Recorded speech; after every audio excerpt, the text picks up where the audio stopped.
Vamos nós, meus amados, recentemente, uns 20 anos atrás,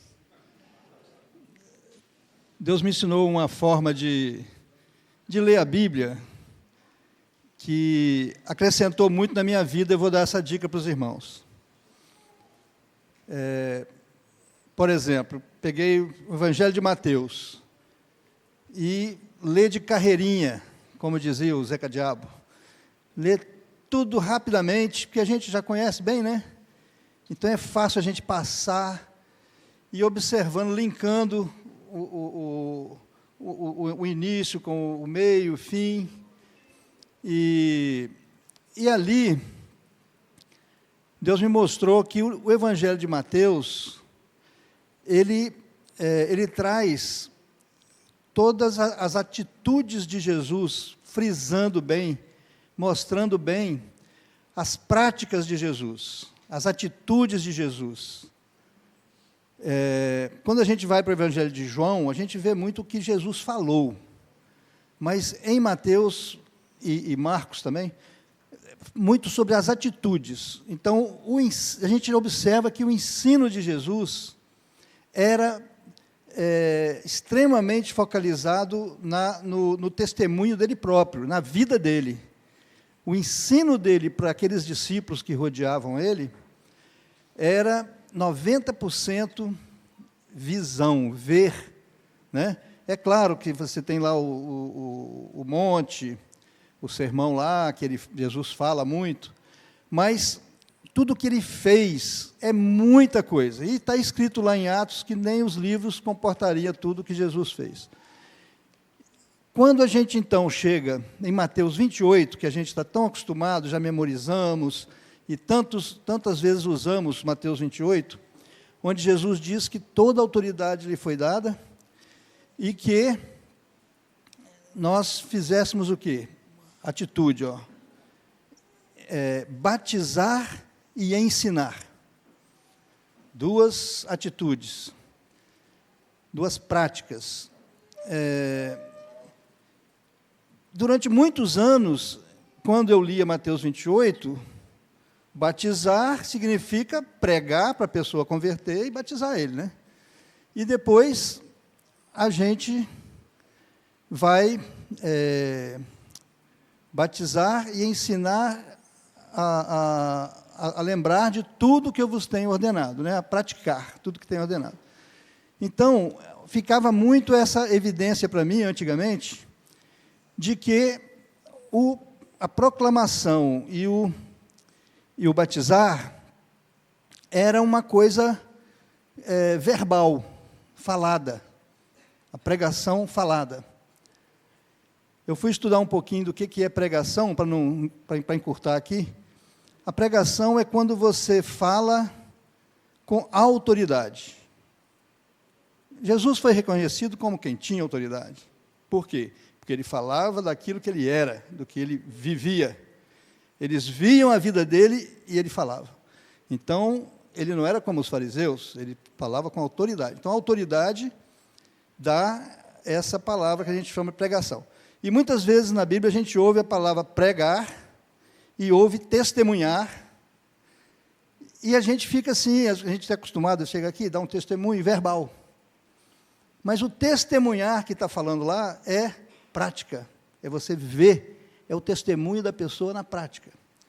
Então isso mexeu muito comigo, assim, no entendimento de que, e isso está escrito na Bíblia, a gente lê, às vezes não entende bem, que a palavra sem a prática é morta, é letra morta.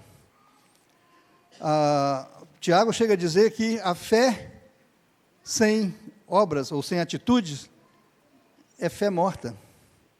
Tem dois tipos de fé, fé viva e fé morta. Para que você tenha uma fé viva, você tem que praticar. E Jesus disse isso também. Aquele que me ama é o que guarda as minhas palavras. Esse guarda é a prática da palavra. Então, amados, assim, essa forma que eu estou não estou nem ensinando, estou lembrando os irmãos para olhar isso aí, mudou muito a minha forma de até ler a Bíblia, de entender muita coisa. Eu queria trazer para os irmãos hoje aqui uma revelação que Deus me deu, mas eu queria tentar. O Marquinhos me deu 1h30, mas eu falei que eu acho que a metade disso já basta. Então, tentar passar rapidamente por Coríntios, 1 Coríntios, tá? Vamos lá para o 12, que é acerca de dons espirituais. Eu não vou ler tudo, vou só dizer o que tem ali, porque, como eu falei, essa igreja aqui já sabe tudo, né? Então, em 1 Coríntios 12, vai falar dos dons espirituais. E diz que os dons são diversos, do mesmo corpo, mas com muitos membros. Só lembrando, hein, irmãos? Os serviços também são muitos. Mas tudo isso, todos os dons, são para aproveitamento, para edificação. Lá na frente ele vai dizer que se não for para edificação, até as línguas se calem, certo? Se não houver interpretação e tal. Aqui eu vou ler só os 9 dons que tem aqui, do 12, 7 a 11.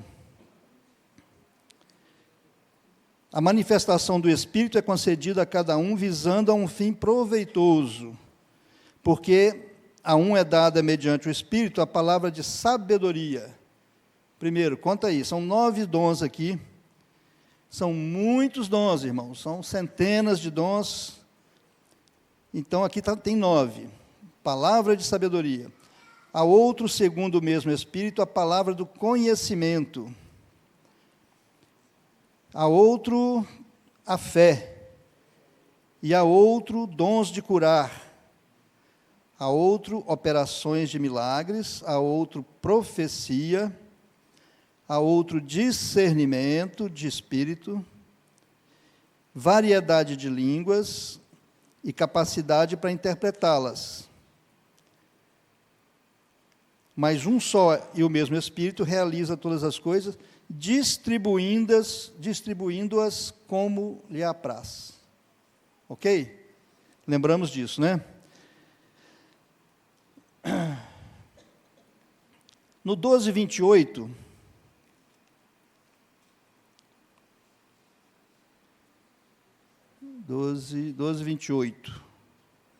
vai falar de mais alguns dons. A uns estabeleceu Deus na igreja, primeiramente apóstolos, em segundo lugar profetas, em terceiro mestres.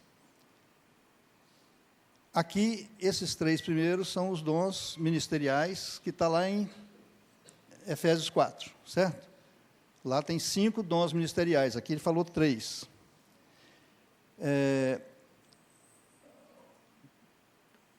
Os dons ministeriais, fala aqui que é dom. E lá em Efésios 4, lá no Efésios 4, 3, 4, 5, por ali, no iniciozinho, está dizendo que Jesus deu dons aos homens, aqueles homens simples, sem conhecimento, mas Deus deu dom aos homens e transformou aqueles homens. E por isso, lá no 11, vai falar dos dons ministeriais. Eu tomei um susto quando eu li que ministérios era dom. Então, depois operadores de milagres, depois dons de curar, socorros, governos, variedade de línguas, está repetindo, certo? Algumas coisas. Enfim, isso é só para a gente lembrar do que o capítulo 12 se refere. Imediatamente, Paulo, no 13, ele muda de assunto, entre aspas, né? Que nós conhecemos também de cor. E eu passo a mostrar-vos ainda um caminho sobremodo excelente. Paulo vai falar aqui do amor. E ele vai dizer 16 predicados aqui do amor, que são atitudes também. Não é sentimento, não é não é dom. Depois nós vamos ver aqui, vou confirmar isso, pela Bíblia, não por mim. Mas o amor não é dom. O amor é fruto. Depois também nós vamos ver a diferença. Amém, queridos? Isso é muito importante, tá? Eu já vou dizer o porquê, já o principal, para já ficar o melzinho na boca aí, na mente. O dom, ele não é um fim, ele é um meio. Ele é uma delícia que Deus dá para nós, para nos realizar, nos alegrar, nos encher, mas ele não é o final, não é o propósito. Ele serve, inclusive, para que as pessoas vejam Cristo, se convertam, né? Eles veem os nossos dons e ficam maravilhados, como nós também ficamos ainda, né? Mas não é o propósito. O propósito de Deus, que na Bíblia, na nossa Bíblia está traduzida como fruto do Espírito, o fruto, o resultado de Cristo na nossa vida, e que a gente já fala de cor também, né? Família de muitos filhos, semelhante a Jesus, para a glória de Deus Pai. Então, semelhança a Jesus é ter o fruto. Jesus tinha dons, não tinha? Mas Jesus, ele não foi espalhafatoso nos dons, não. Depois vocês pensem sobre isso em casa. Vamos fazer como os de Bereia, tá? Então, amados, o meu ponto que eu quero chegar é no fruto. Então, quando ele diz o caminho sobremodo excelente, ele termina dizendo que o amor jamais acaba. Ou seja, ele é eterno. Mas os dons perecerão. Ó, não fui eu que falei isso não, tá, gente? Está escrito lá, hein? Vai ter com Paulo lá.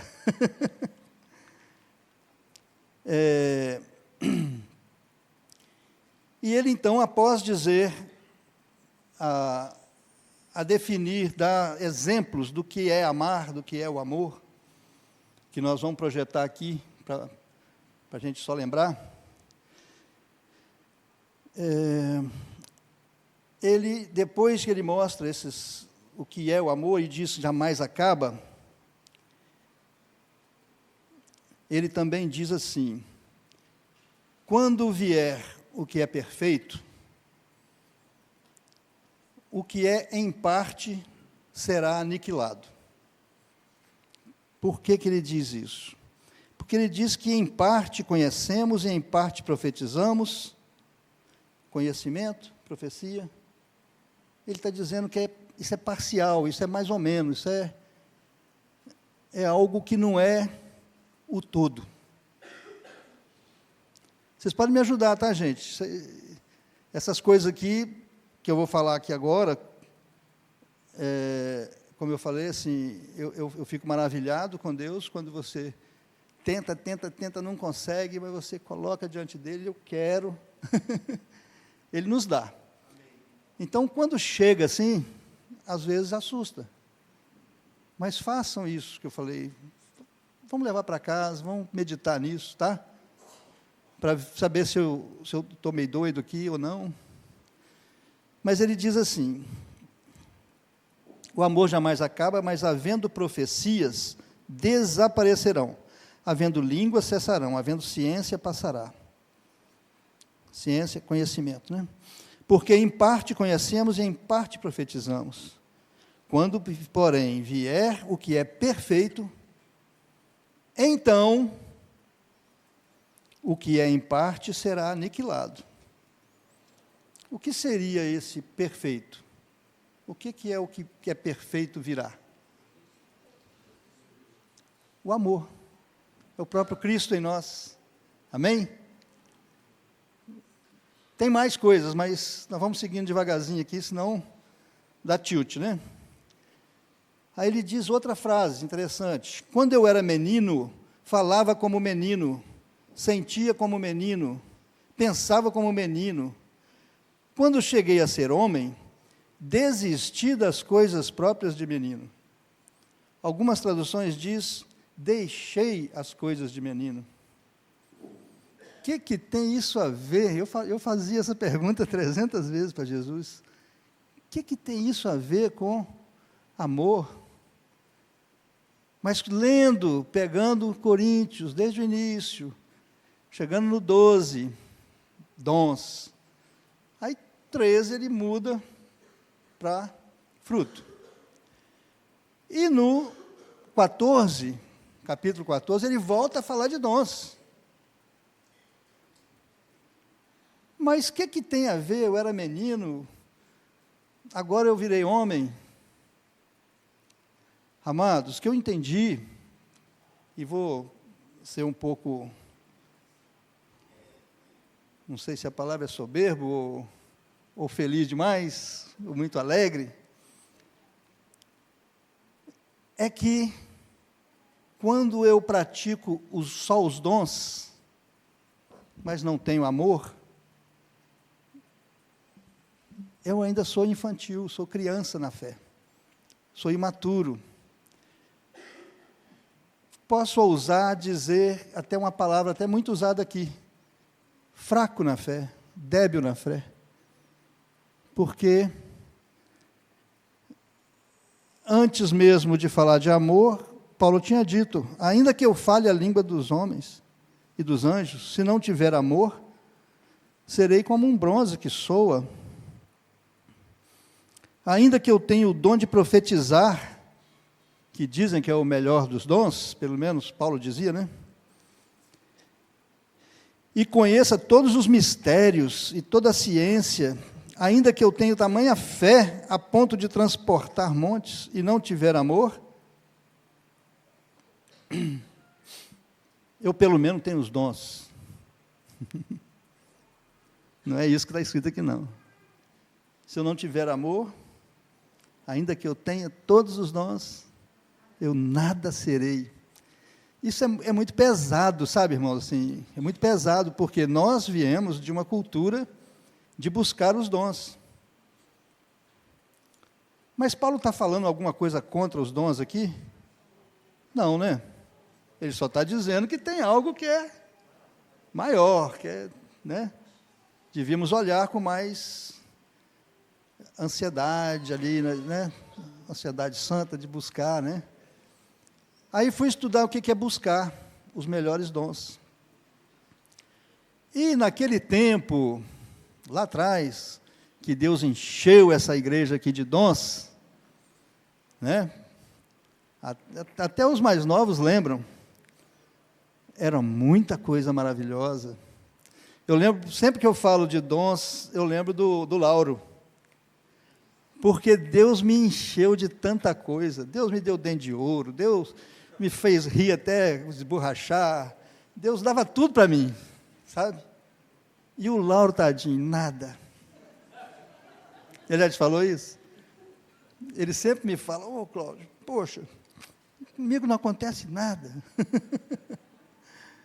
E talvez vocês não saibam, mas o Lauro, posso dizer que é um dos melhores amigos que eu tenho, assim, de intimidade, de conviver, né? Era ele e o irmão dele, o Mário, né, que nos deixou, mas quase carne e unha, né? Então, existia essa coisa entre nós. Eu muito cheio de sonhos, e Deus fez, a minha vida foi feita através de sonhos, assim, Deus mostrando, me livrando, curando a minha família, e além de dom de cura, irmãos. Eu perdi conta de quantas pessoas ficaram curadas, e era câncer assim, ó, na hora. Era maravilhoso demais. Eu sei que já está a perguntinha aí, mas por quê? O que houve? Depois me perguntam que eu respondo. Mas não vou falar aqui de púlpito não, porque vai dar confusão, vai dar polêmica. Então, meus amados, olha bem, Paulo não está falando mal dos dons, está dizendo que é bênção. Só que, no 14, então, ele diz... vamos terminar aqui o 13. Quando eu era criança, né, Então, vocês entenderam, a criança, os dons é como se fosse brinquedo de criança perto de algo muito maior.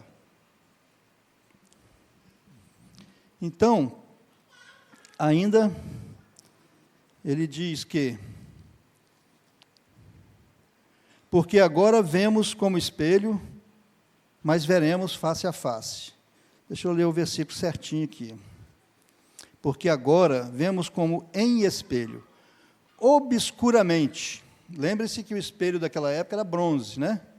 Então não era essa beleza que é hoje, não. Então veremos, então, de novo, ó, aqui tem 4 entãos, 4 frases com 4 então. Então, agora conheço, não, agora vemos como espelho, obscuramente, mas então quando? Quando eu amadurecer, quando eu virar homem, certo? Então, quando eu amar, quando eu praticar o amor, veremos face a face. Agora eu vejo obscuramente como espelho, mas quando eu amo, eu vejo face a face. Vejo o que face a face, irmãos? Cristo de novo. Eu vou olhar no espelho e vou ver Cristo. Amém? Agora, eu ainda conheço em parte. O conhecimento que eu tenho ele é parcial. Mas então, conhecerei como sou conhecido. Meditem aí, irmãos, olha que coisa tremenda. O conhecimento que eu tenho, ele está em parte. Agora, com os dons. Mas quando eu amo, quando eu pratico o amor, quando eu entendo que Cristo está sendo formado em mim, o que vai acontecer? Eu vou conhecer como também sou conhecido. Como é que eu sou conhecido? Como é que cada um de vocês são conhecidos por Deus, por Jesus? Como é que Jesus conhece você, Cauado? Plenamente, mas não é só isso não. Você sabe que para Ele tu é uma bênção. Tu é a noiva dEle, vestida de branco, que é o atos justos dos santos, as atitudes do Cauado. Não vou ficar com inveja de você não, porque eu também estou dessa. Né? Nós somos a menina dos olhos, somos a noiva perfeita. Ele vê assim, irmãos, não briga comigo não. Ele nos vê assim. Então, quando eu vivo o amor, que tudo espera, tudo sofre, né, Greco? Tudo crê, tudo suporta, não age inconvenientemente, ou seja, não é mal educado. Aí, amados, ele segue agora para o 14 e volta para os dons. Eu vejo aqui que ele está quase se desculpando com a igreja, falando de dons de novo. Só que ele chega aqui e diz assim, ele começa a explicar como então usar as línguas, a interpretação, como usar os dons. Ele fala sobre os visitantes que entram e nos vê com os dons, o que eles vão ver, né? Que profecias é o melhor dos dons, porque ela vai revelar as pessoas. E ele vai chegar numa conclusão final aqui. Que tudo o que fizermos relacionado a dons, que seja com ordem. Seja com ordem. Não é bagunçado. E ele chega a dizer aqui, nas entrelinhas, que ele está concluindo esse assunto, que os dons têm que ser usados com amor. Eu vou provar isso para vocês agora aqui pelo seguinte. Por que Paulo escreveu isso? De onde ele começou a falar de dons, passou para amor, voltou para dons, ele fez um sanduíche, né? O amor, aquela carninha no meio ali, os 2 pãozinhos. É só voltarmos aqui no 11, que é antes do 12, né? Dizem que é. 11, 20 a 22. Quando, pois, vos reunis no mesmo lugar, não é a ceia do Senhor que comeis. Porque, ao comerdes, cada um toma antecipadamente a sua própria ceia, e há quem tenha fome, ao passo que há também quem se embriague. Que ceia é essa aqui, amor? Amor. Não é com você não, viu, Denise? Irmãos, amor mesmo, né? Que ceia é essa que eles ceiavam? Vocês já pararam para pensar nisso? A gente faz o que nós fizemos aqui, não é? É uma tradição que a gente faz.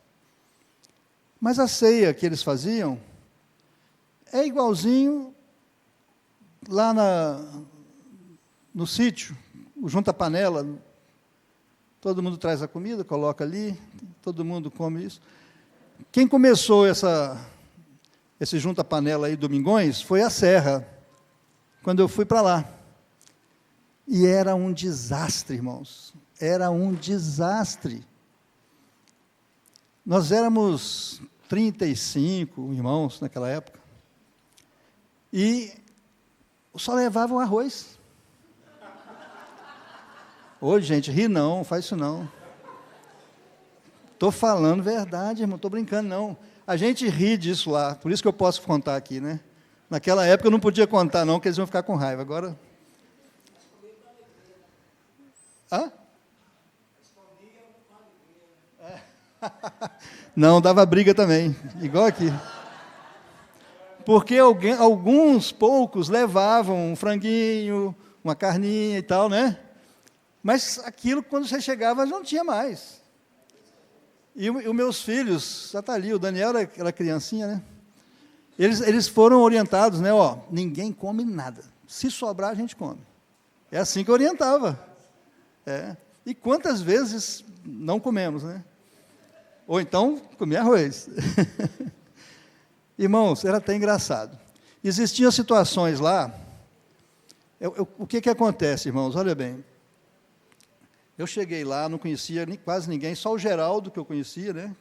O Geraldo foi meu discípulo aqui em Vitória. E o Juninho, pouco. E então a igreja era toda desordenada mesmo.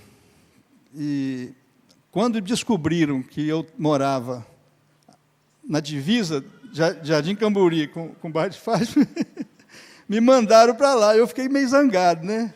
Estão me despedindo. Mas, irmãos, precisava, qualquer um que fosse lá ia ser bênção. Porque era muito fraquinha mesmo, a igreja é muito, muito débilzinha. Mas, enfim, queridos, quando chegava, a gente alugava um sítio bacana, menino. Tinha 2 campinhos de futebol, piscina, pequena, mas bacana. A senhora lá cuidava muito. E ela precisava alugar, né, para poder ajudar ela. Mas, enfim, quando a gente reunia os líderzinhos assim, começava assim, ela está cobrando R$200, né? Mas está muito caro. E eu, naquela época, não sei se eu estava bem de vida, o que é, mas eu olhava para os meus irmãos assim e falava, misericórdia. Falei, irmãos, vamos pagar 300. Não pode ser assim, não. Nós estamos nessa terra aqui para abençoar, não é para ficar mendigando nada, não. E as coisas iam acontecendo. Então, o que a gente fazia? Né? A Denise fazia umas paneladas de coisas, a gente levava para dar exemplo para os irmãos. Eu estou falando do ensino de Jesus, estou voltando aqui. Então, as coisas foram assim, alguns ficaram constrangidos, outros, sei lá, achavam que eu era orgulhoso, soberbo, não sei, mas as coisas foram mudando, depois virou uma benção, aí ficou jóia, né? Então, eu estou falando isso aqui porque lá, esses irmãos, eles realmente eram conhecidos porque eles eram cheios de dons. Mas numa ceia desse jeito aqui, que ele chega a dizer aqui, não tendes porventura casas onde comer e beber? Ou menosprezais a igreja de Deus e envergonhais os que nada têm? Que vos direi, louvar-vos-ei? Nisto certamente não vos louvo. Ou seja, Paulo estava indignado com eles pela falta de amor.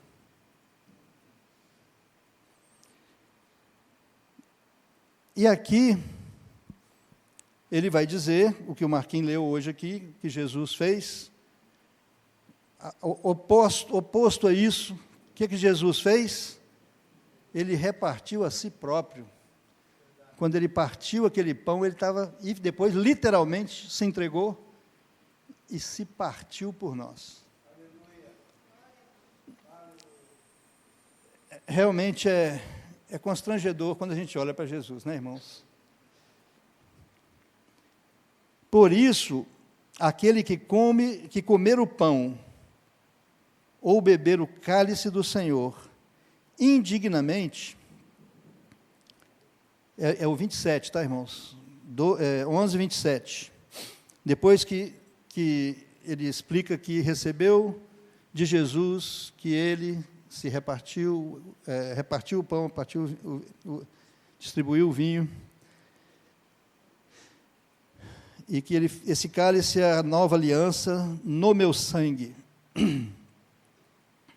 Fazei isso todas as vezes que beberdes em memória de mim. Anunciar a morte do Senhor por nós. Por isso, aquele que comer o pão ou beber o cálice do Senhor indignamente, será réu do corpo e do sangue do Senhor. Também era outra frase que eu não conseguia entender. O que é, eu já vi denominações, irmãos, não tem aquele negócio de que se você cear em pecado, você é réu, você vai para quando tem condenação? Aqui não está dizendo isso aqui, não. Aqui está dizendo que se você comer o pão e beber o cálice do Senhor indignamente, então temos que entender o que é isso indignamente. Amados, indignamente, você não merece beber o cálice e comer o pão, sabe quando? Quando você não ama. Quando você vai lá e come tudo e deixa o outro sem. Aqui está falando é disso. Não adianta mudar de assunto, não, que é isso aqui. Vou repetir aqui, ó. Por isso, aquele que comer o pão ou beber o cálice do Senhor indignamente será réu do corpo e do sangue do Senhor. Examine-se, então, a si mesmo, o que você está fazendo. Pois o homem, examine-se, pois, o homem a si mesmo, e assim coma do pão, e beba,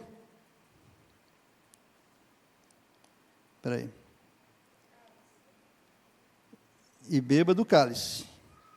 Pois quem come e bebe, sem discernir o corpo, come e bebe para juízo para si.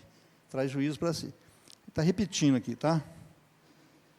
Eis a razão por que há entre vós muitos fracos, né, débeis e doentes, e não poucos que dormem, que perecem, né, o dormir aí é morrer espiritualmente, porque você não discerne, não entende que a ceia é praticada dando prioridade para o outro, considerar o outro superior a nós, e assim por diante. Entender isso aqui, né? Posso pular aqui, né? Então, mas quando julgados, somos disciplinados pelo Senhor, para não sermos condenados com o mundo. Julgados por quem? Pelo Senhor. Você vai examinar a si mesmo e vai ficar com vergonha do que você fez. Assim, pois, irmãos meus, quando vos reunis para comer, esperai uns pelos outros. É este assunto. Se alguém está com muita fome, que come em casa, a fim de não vos reunirdes para juízo, para condenação, mas sim para a bênção. Amém? Bom, esse é o contexto. Eu esqueci de marcar aqui que horas que eu comecei. Lembra? 1h30, né, Marquinhos? Está tranquilo. Vamos até 9h30, tá bom, né? Porque isso aqui, irmãos, a gente fez o contexto. Agora nós vamos para o que é perfeito. E aí é difícil de parar, tá? Então, quando Paulo fala ordem, quando nos reunirmos, na prática dos dons, quando cearmos, ele está falando de amor, de uma prática. Aí,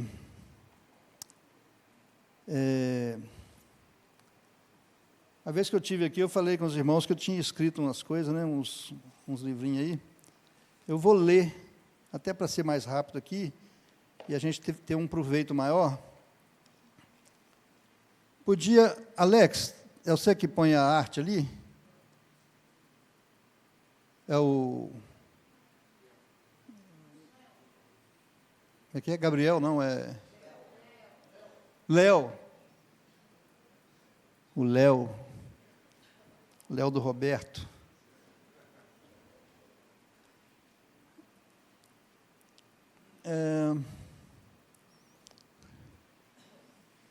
Não é isso aí não, peraí. Não é 1 Coríntios, não, é colocar a arte aí. Vai falar que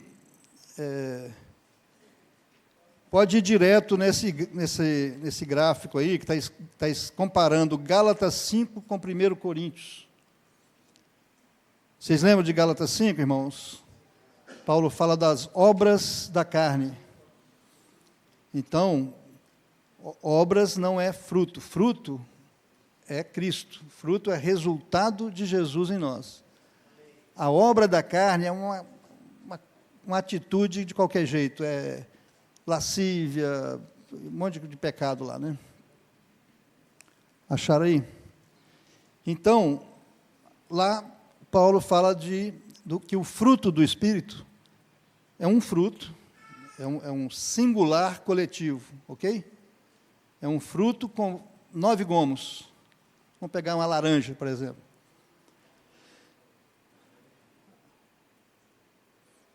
Então, lá fala em amor, alegria, paz, né? Longanimidade, benignidade e tal. E eu fiz uma comparação com 1 Coríntios 13, com aqueles 16 atitudes de amor. Sim. Então, ali, o amor. Então, vocês sabiam que, normalmente, quando eu pergunto aos irmãos o que é amor, às vezes não responde direito, assim, biblicamente. Aí, quando eu pergunto o que é longanimidade, piorou. Então, a pergunta que fica é o seguinte: se isso aí são o caráter de Cristo, como que eu sei que eu tenho o caráter de Cristo se eu não sei o que é aquilo ali? Como que eu sei que o greco tem longanimidade se eu não sei o que é longanimidade? Como que eu vou poder ajudá-lo ou discipulá-lo? Eu posso achar que ele tem Cristo, mas não conheço as características de Cristo para poder comparar com ele. Então, o amor, esse amor aqui, é o ágape, né? É o amor serviço, amor não egoísta, o contrário de egoísmo. Ele é doador e misericordioso, ok? A alegria. A alegria é o próprio Cristo em nós, e independe de circunstância. A alegria do Senhor é a nossa força. Alegria, alegria. Nosso Deus é alegre. Amém? Paz. Paz. Revelação da justificação e descanso na vontade de Deus.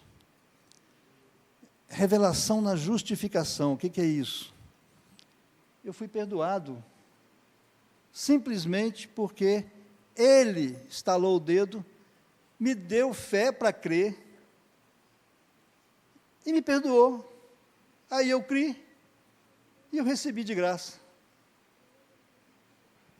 E aí Ele me dá paz com Deus, porque eu me sentia condenado, culpado, não é isso?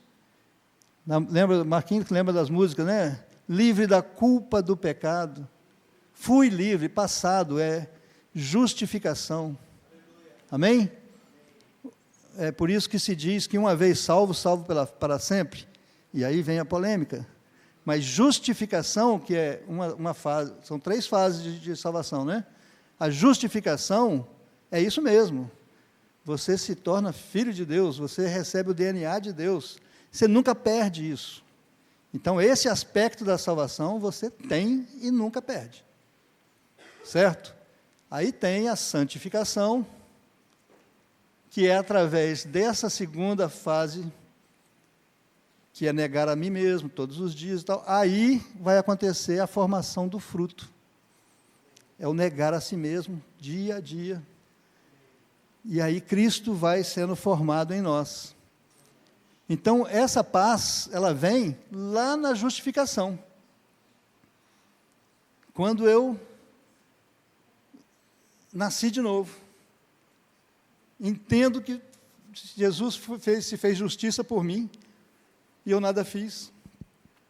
Aí essa graça é que me capacita agora a caminhar.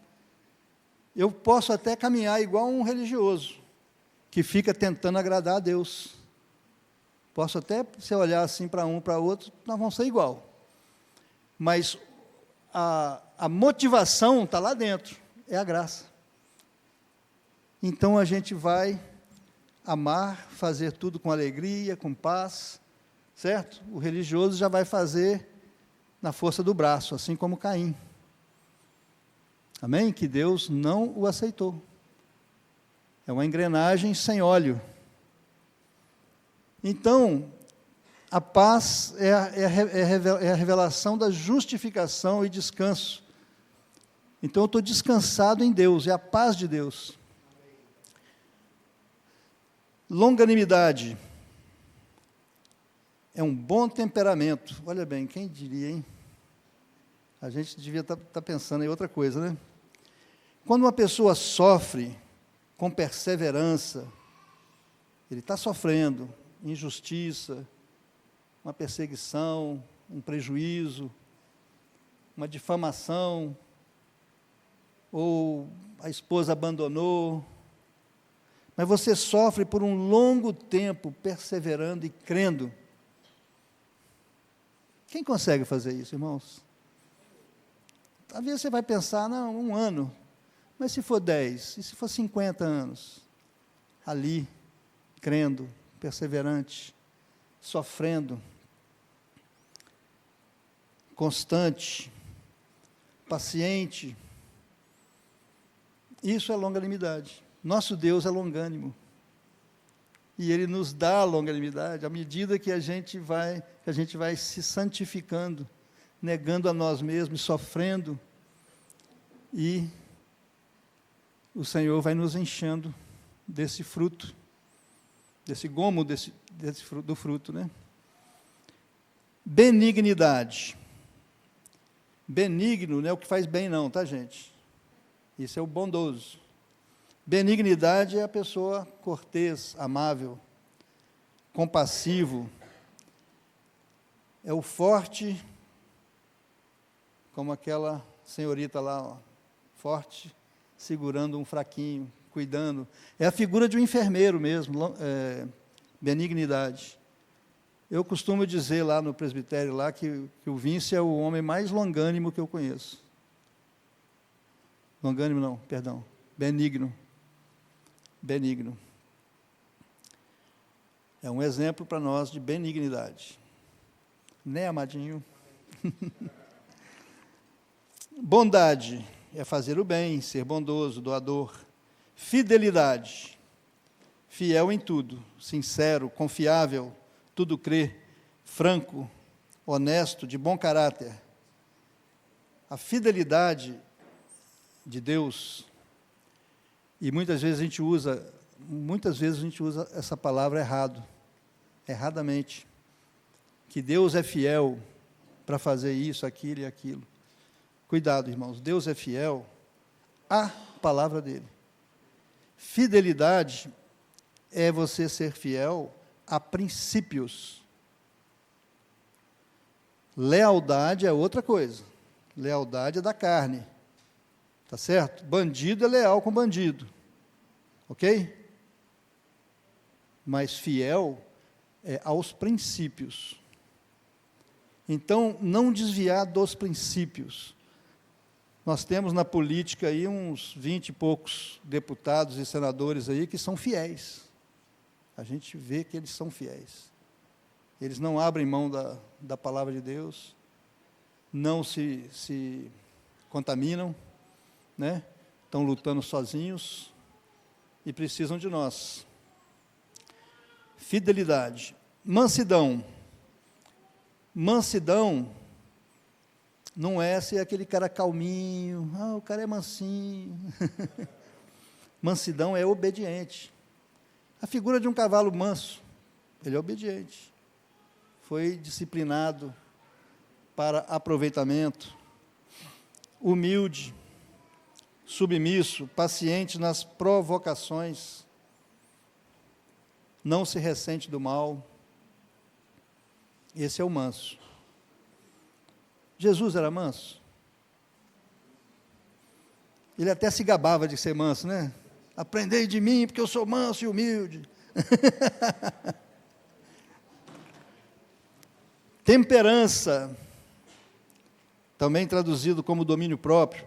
Mas sim, é domínio próprio. Mas antes de tudo, é o poder sobre controle. Jesus tinha poder, falou até para Pilatos isso, né? Se eu quisesse, viria legião de anjos aqui. Então, ele era temperante, o mesmo temperamento sempre. Não era igual um carrossel. Não é assim que muita gente é? Fica nervoso, depois fica alegre. Então, é o poder sobre controle. É a disciplina, né? É o domínio próprio. Língua refreada, não ira, não se irrita. Então, queridos, ali eu fui colocando o que está do lado direito, lado esquerdo está em Gálatas, né? Do lado direito, Coríntios 13. Então, paciente, sofredor. Você vem aqui, ó, no 4, longanimidade e mansidão. Quando fala não se vangloria, né? Aí aqui é o 8, mansidão. Não se ensoberbece, 8 também. Então, fui linkando ali, mostrando que o 1 Coríntios 13, que é o amor, é o mesmo de Gálatas 5. Então, tem relação exatamente, né? Isso aí, não vou passar aí não, irmãos, que eu queria agora chegar nisso, que eu acho mais importante.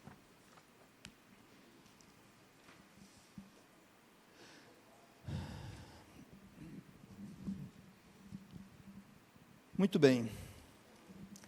Eu disse que o que Deus quer produzir em nós é Cristo, né? Eu disse não, vocês sabem disso. Mas para que deis fruto, porque o que Deus está interessado, vamos pegar assim, uma árvore frutífera. Nós estamos interessados nas folhas, na casca, na sombra? Às vezes, né? Tem muita coisa que a gente pode falar da árvore que ela vai dar para nós, né? Tem lenha para fazer churrasco. Mas o que importa da árvore? Qual o resultado? Que Jesus até falou sobre isso, né? Que nós não somos fruto, nós somos os galhos da videira. E muitas vezes comparado. Aqui, nesse estudo meu, tem mais de 150 versículos sobre fruto. Todos eles relacionados a plantas, a árvores, colheita. Então, a colheita do Espírito, Deus usa o natural, né, na Bíblia fala sobre árvores, para explicar e revelar o espiritual. A produção do fruto vem da morte da semente. Jesus também falou sobre isso. Jesus pegou esses 150 versículos aqui, entendeu, irmãos? E pegou e foi falando lá de outro jeito mais fácil para entender. Então, que se o grão de trigo não morrer, fica só, mas se morrer, produz muito fruto. A gente também, esse versículo mesmo, a gente já pegou, eu já peguei muitas vezes, e já preguei sobre proclamação. Erradamente, irmãos. A proclamação também é um meio, é algo, mas o produzir fruto é produzir Cristo. Então, o grão de trigo que está morrendo aí é Jesus. E o fruto que ele produziu na cruz é que ele derramou o Espírito sobre nós, para que nós sejamos como ele. Ele nos deu a vida dele para produzir fruto. Não é para produzir outras pessoas, não, é produzir fruto em nós. Inclusive a obra de Deus, que também a gente fala muitas vezes, fazer a obra de Deus quem faz é Deus. Nós somos a obra de Deus. Ele é que produz em nós o que ele aprouver. Tá bom, irmãos? Porque senão a gente vai ler a Bíblia e vai tropeçar. Então, essa colheita, que a tradução mais correta não é fruto do Espírito, é a colheita do Espírito. Qual é o resultado? Qual é o propósito? Qual é o final? O que Deus quer? Colher em nós Cristo. Tem 3 gomos desse aí, que é o fruto para o próximo. Amor, longanimidade e benignidade. Fruto para nós mesmos, alegria, paz, temperança. Fruto para Deus, bondade, fidelidade e mansidão. Eu sei que vocês não vão decorar nada disso. E muitas vezes a gente sabemos disso, o que será falado aqui, se 1% ficar guardado, é muito. Então, os irmãos poderão ir no site da Igreja VIX, lá, na Igreja na Serra, tem lá, chamado assim, Alegoria do Fruto. Não, Alegoria...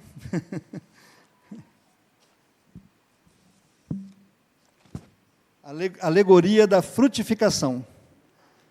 O primeiro livrinho lá fala para que deis fruto, que é isso que eu estou falando. Depois, o segundo é a colheita que Deus quer, que vai falar sobre as práticas para dar o fruto. No terceiro, é simplesmente o fruto do Espírito. Então, vai pegar cada parte dessa, amor, o que é? Aí tem lá umas 3, 4 páginas ensinando sobre os gomos do fruto. E no final, santidade, que é a produção de fruto e a diferença com os dons, certo? A gente canta uma música também aí, que é o amor é o dom supremo, né? Pois é, tem que mudar lá. Então, queridos,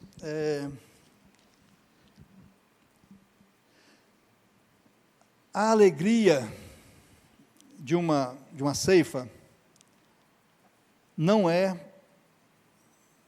para Deus não é simplesmente realizar essa colheita. Para nós também, não é simplesmente a gente ter conhecimento, mas é o de ser Cristo. Jesus falou em o Evangelho de João, sois deuses, estava lá no Velho Testamento, e ele falou, e muitas vezes ele falou, eu sou. O pessoal não percebeu, nós sabemos disso, nós percebemos. Então, o ser é algo melhor que sucesso. Na verdade, a pessoa frutifica até mesmo onde os homens pensam haver fracassado. Quando a colheita do Espírito Santo chega a uma vida, traz uma alegria especial, distinta. Ela conhece a vitória que é Cristo, onde há derrota. Você olha para o cara, ele está todo derrotado, todo estrupiado. Mas ele está crescendo em Deus. Amém? Ele possui força interior onde há fraqueza, paz onde só se conhecia ansiedade. No fruto do Espírito Santo haverá o reconhecimento de que as vitórias sobre a carne são atribuídas à graça de Deus. E constatamos a transformação, ou seria substituição, e regozijamos nele. Nem percebemos no dia a dia, mas vamos descobrindo que o gênio forte foi dominado. Houve amor por um inimigo, que a alegria não cessou na adversidade. A maturidade veio sem que nós a percebêssemos.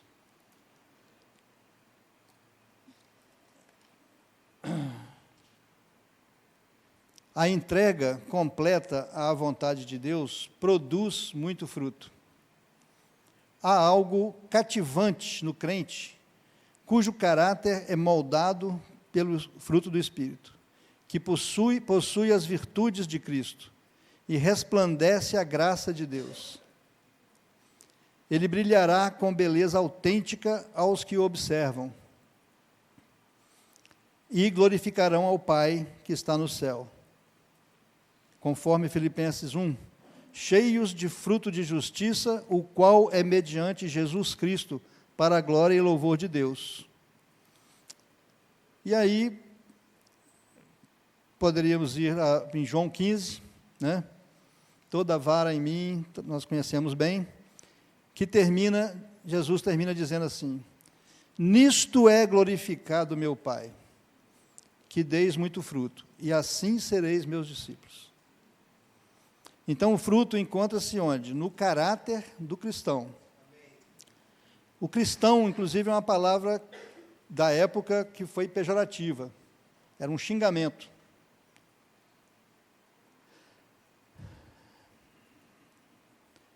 Então, nessas perseguições e tal, o fruto resplandece. Nesse estudo lá, irmãos, está assim, cada versículo está dizendo assim, por exemplo, características diversas do fruto. Aí vai dizer que estão plantados na casa do Senhor, na velhice ainda darão frutos e tal. Aí, várias perguntas assim, quais as condições para produzir o fruto, né? Tem que estar plantado à beira da água cristalina, pura, que é Jesus. Contato com a água viva, né? Precisa de um bom terreno, que é o coração da gente, não é isso? Uma terra boa, e assim vai. Então, queridos, eu quis trazer isso para vocês, e animar os irmãos a não deixarmos os dons, mas é tempo, nós estamos já vendo aí os sinais dos tempos, em que o Senhor quer colher em nós, e que já temos muito, mas podemos ter mais, e podemos consertar algumas coisas do passado, porque eu vejo, assim, muitas igrejas eu gosto de visitar, assim, eu entro nas denominações, sabe? Vejo o clima lá, as músicas, o louvor, a palavra.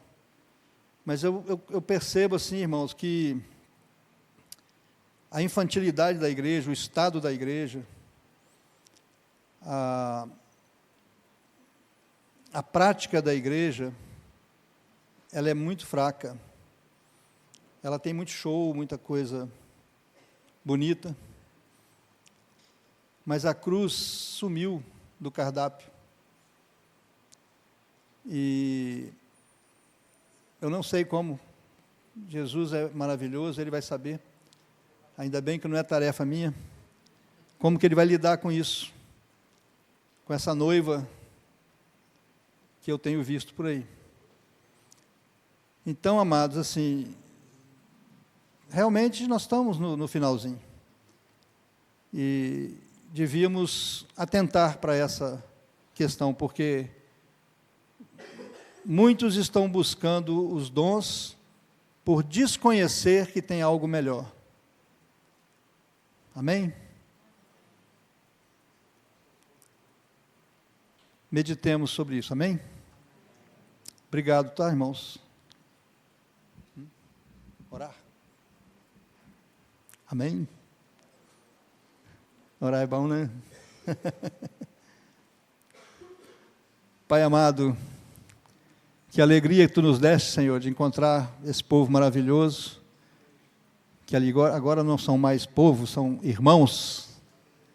Tudo é maravilhoso, Senhor. Agora são meus irmãos, são Teus filhos. Antigamente era o povo de Deus, agora somos filhos e irmãos. Então, Jesus, tudo que a gente contempla, que saiu da Tua boca, que todo o ensino, toda a revelação que o Senhor tem nos dado, nos alegra demais, Senhor, nos enche, nos dá forças para prosseguir. E queremos então assim, Senhor, eu pelo menos te peço, Pai, que esta igreja aqui busque conhecer mais sobre esse propósito seu final, Senhor, porque é chegado o tempo, Pai. Ensina-nos, Senhor, a olhar para o que realmente importa. Muito obrigado, Deus, por esse tempo aqui. Amém.